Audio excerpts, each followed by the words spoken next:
Masih lagi membicarakan topik menjemput kebahagiaan dalam rumah tangga khususnya, dan bersama kita panel jemputan kita Ustazah Azmi Mansur, juga Puan Fiza, tapi bukan nama sebenar, tentang berkongsikan tentang kes sebenar yang dialami sekarang ini.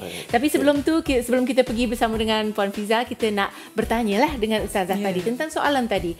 Bila kita diuji dengan dugaan-dugaan dari masa ke semasa, orang kata non-stop tu, bagaimana kita nak menerimanya dengan tenang, dengan damai, sedangkan hati ni bergelora. Silakan. Kalau takut dilanda ombak, jangan berumah di tepi pantai. Itu dia. Jadi iman tu artinya adalah berdamai dengan takdir. Itulah iman. Kan kadang-kadang kita rasa benda tu ujian dan musibah, tapi rupanya itu adalah hikmah yang terbaik untuk kita. Jadi sebab itu memang tugas Allah mencipta takdir, dan tugas kita mencari kemampuan dalam meredai takdir-takdirnya. Okey, saya nak tanya dengan Puan Fiza. Adakah kerana anak menyebabkan Puan Fiza masih lagi kekal di sini untuk menyelamatkan rumah tangga, walaupun nampak seperti, walaupun baru sebulan lebih, suami itu macam menidakkan segala-galanya. Mungkin dia nak pergi kepada perceraian, tetapi Puan masih lagi bertahan di sini atas faktor anak. Mungkin boleh ceritakan saya lebih detail. Ya, saya sebenarnya memang saya bertahan pun sebab anak. Saya sebenarnya ikhlas saya cakap, saya pun masih sayangkan dia. Tapi sebab waktu sebelum dia jadi buat hal macam ni, dia baik, seorang lelaki yang baik, bertanggungjawab. Baguslah. Awal perkenalan, awal perkahwinan memang bagus. Memang dia banyak macam banyak sayang lah pada saya kan. Tapi bila jadinya kes yang first dulu, yang dia curang tu, dia dah mula macam dah lain sikit. Sebab dah berubah hati lah kot. Tapi memandangkan dia waktu tu dia dah berjanji, dia dah insaf, dia nak balik pada saya kira why not kita maafkan, kita bagi peluang kedua kan, sebab tak ada manusia sempurna yang tak pernah melakukan kesalahan.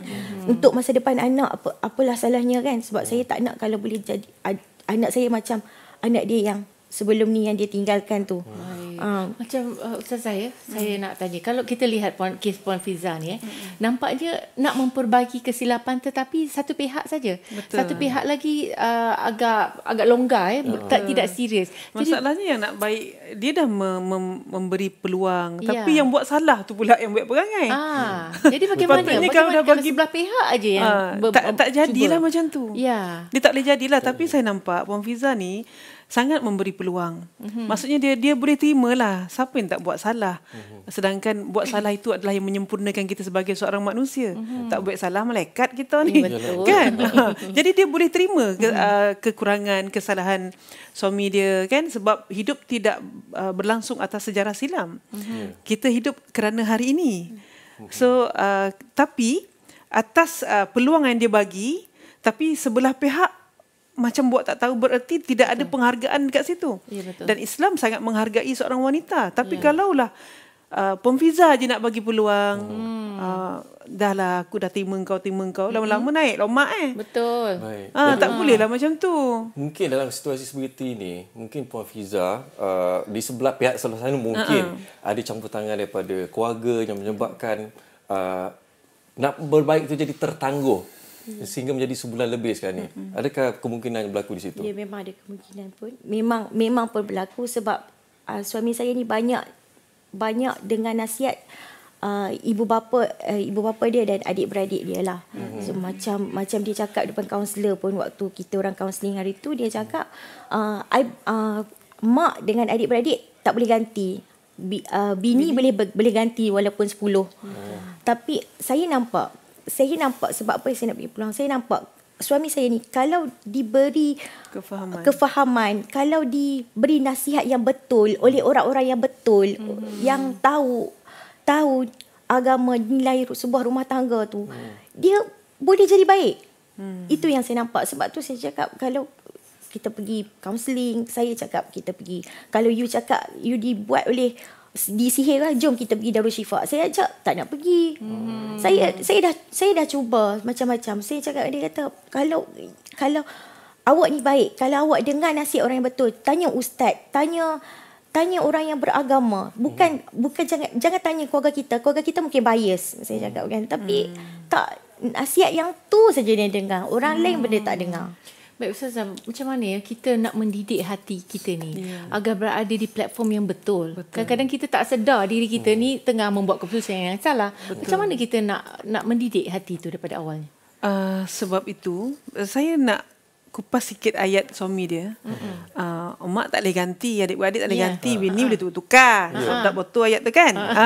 Tapi dia kena ingat, memang tak, ibu dengan adik-beradik tak boleh ganti. Tapi tanggungjawab tidak menghilangkan hak dia untuk bertanggungjawab pada keluarga dia. Dan dia kena ingat, isteri dan keluarga dia, Allah berfirman, "Qu anfusakum wa ahlikum nara." Kau kena jaga isteri kau, anak engkau daripada api neraka. Tidak bererti menunaikan tanggungjawab pada ibu dan juga adik-beradik perempuan contohnya, sampai kita mengabaikan tanggungjawab kepada anak dan isteri. Tanggungjawab tu jalan together. Dia jalan sekali untuk masuk syurga sama-sama. Dan dia pun kena faham, isteri ni juga adalah sempadan neraka dan syurga dia. Itu dia. Baiklah, Puan Fiza sendiri di masa sekarang ni, ya, dah berada di peringkat sekarang, dah tahu suami pun macam kurang memberi, orang kata, impact untuk nak menyatukan kembali rumah tangga ni. Apakah langkah dan apakah pengajaran yang Puan Fiza dapat dari apa yang berlaku ni? Kena hidup kita kena lebih tabah lah. Kita kalau sebagai perempuan ni, kalau kita tahu kita tak salah, jangan sedih bucu katil, bangun, fight, cari keadilan. Itu je. Seberapa lama Puan Fiza boleh bertahan untuk terus fight dan fight? Ini bukan sebarang perempuan sebab yang penting sekali, bagaimana nak menjamin kebahagiaan. Sampai bila Puan Fiza harus berada dalam keadaan macam ni? Dan dalam keadaan begini sekarang, apa yang Puan Fiza lakukan supaya hati ini sentiasa rasa bahagia, walaupun keadaan sekeliling ini memang tidak menjamin kebahagiaan untuk Puan Fiza sendiri? Anak saya tu kekuatan saya sebenarnya. Anak saya je lah sekarang ni. Lepas tu ibu bapa saya pun banyak bagi sokongan lah dan dorongan lah. Dia cakap apa saja nak buat, mak dengan Aisyah sokong. Diorang tak pernah pun marahkan suami saya, walaupun pernah curang dengan saya, pernah buat tak adil pada saya pun tak pernah kata walau sedikit pun. Tapi kalau kata family belah sana, mentua saya tu kalau silap sikit saja pun macam-macam dimakinya, macam-macam dikata. Jadi satu bahan yang dibawa berlarutan. Tapi itulah, kalau saya memang nak, kekuatan saya hanya anak saya je lah. Saya bertahan je lah selagi dekat boleh bertahan. Selagi dia tak lafaz cerai, dia lafaz cerai tu, masih ada harapan lagi lah. Kalau selagi belum, kena cari pedoman dan penasihat yang betul. Betul. Dan saya rasa tak salah juga untuk diminta nasihat lawyer dan juga daripada pihak mahkamah untuk berbincang sama-sama. Dan benda ni tak boleh berlarutan macam ni. Sebab Islam tak bagi orang perempuan dianiaya dan digantung. Berdosa hukum dia. InsyaAllah. Buat pilihan, insyaAllah. InsyaAllah. Kita doakan. Mungkin boleh ada kata-kata terakhir kepada penonton kita. Mungkin ada penonton di luar sana, wanita di luar sana yang sedang berhadapan dengan masalah seperti Puan Fiza sekarang. Nasihat saya, just tabah, sabar, banyak-banyakkan berdoa. Fikir apa yang kita nak. Kita nak apa? Nak selamatkan perkahwinan ataupun nak redha. So kalau nak redha, kita kena fight lah untuk kita punya hak. Buatlah apa-apa. Redha tidak bererti berdiam diri. Ya, redha tidak bererti berdiam diri. Redha maknanya you tak kisah apa nak jadi. You nak diceraikan ke, tak diceraikan ke, you fight for your rights. Itu saja. Itu dia. Sedikit kata-kata semangat daripada Puan Fiza, insan yang mengalami sendiri permasalahan rumah tangga ini.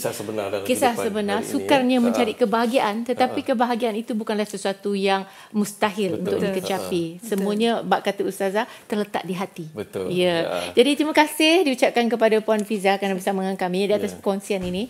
Macam mana suka ke hidup video ni? Jadi kalau suka, jangan lupa like, komen dan share, okey? Dan kalau tak nak ketinggalan, akan ada lagi video-video menarik, jangan lupa subscribe YouTube Mingguan Wanita.